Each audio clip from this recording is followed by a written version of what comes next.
പ്രിയ സഹോദരി സഹോദരന്മാരെ, നിങ്ങൾക്ക് ഒരിക്കലെങ്കിലും ഇങ്ങനെ തോന്നിയിട്ടുണ്ടോ? ആരും നമ്മളെ മനസ്സിലാക്കുന്നില്ല, നമ്മൾ ഒറ്റപ്പെട്ടവരാണ് എന്ന് തോന്നുന്ന ആ നിമിഷങ്ങൾ. ഇത് സാധാരണ ദുഃഖമല്ല, ഡിപ്രഷൻ ആയിരിക്കാം. ഡിപ്രഷൻ എന്നത് ഒരു ചെറിയ വിഷമല്ല. ഇത് മനസ്സിനെയും ശരീരത്തെയും ബാധിക്കുന്ന ഒരു ഗൗരവമുള്ള അവസ്ഥയാണ്. ഒരുപാട് സമയം നീണ്ടു നിൽക്കുന്ന ദുഃഖം, ആളുകളിൽ നിന്ന് മാറി നിൽക്കുക, ഉറക്ക പ്രശ്നങ്ങൾ, ജീവിതത്തിന് അർത്ഥമില്ലെന്ന് തോന്നുക. ഡിപ്രഷൻ ഓരോട്ട കാരണത്താൽ വരില്ല, പല കാരണങ്ങൾ ചേർന്നാണ് അത് വരുന്നത്. ഇതൊക്കെ ആവാം കാരണങ്ങൾ: കുടുംബ പ്രശ്നങ്ങൾ, സാമ്പത്തിക ബുദ്ധിമുട്ടുകൾ, ജോലി സമ്മർദ്ദം എന്നിവയെല്ലാം. ഡിപ്രഷൻ എന്ന രോഗാവസ്ഥയെ അവഗണിച്ചാൽ അത് ജീവിതത്തെ തന്നെ മാറ്റും. ആത്മവിശ്വാസം നഷ്ടപ്പെടും, ആത്മഹത്യാ ചിന്തകൾ കടന്നുവരും. ഇത് തമാശയല്ല, പലരും ഇതിൽ ജീവൻ നഷ്ടപ്പെടുത്തുന്നു.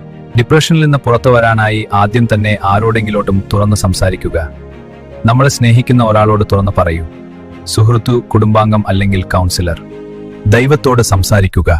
നിന്നെ കേൾക്കാൻ ആരുമില്ലെങ്കിൽ പോലും ദൈവം കേൾക്കും. ഒറ്റയ്ക്കിരിക്കുമ്പോൾ ചിന്തകൾ കൂടുതൽ ഉണ്ടാക്കും. അതുകൊണ്ട് കുടുംബത്തിന്റെ കൂടെ സമയം ചെലവഴിക്കും.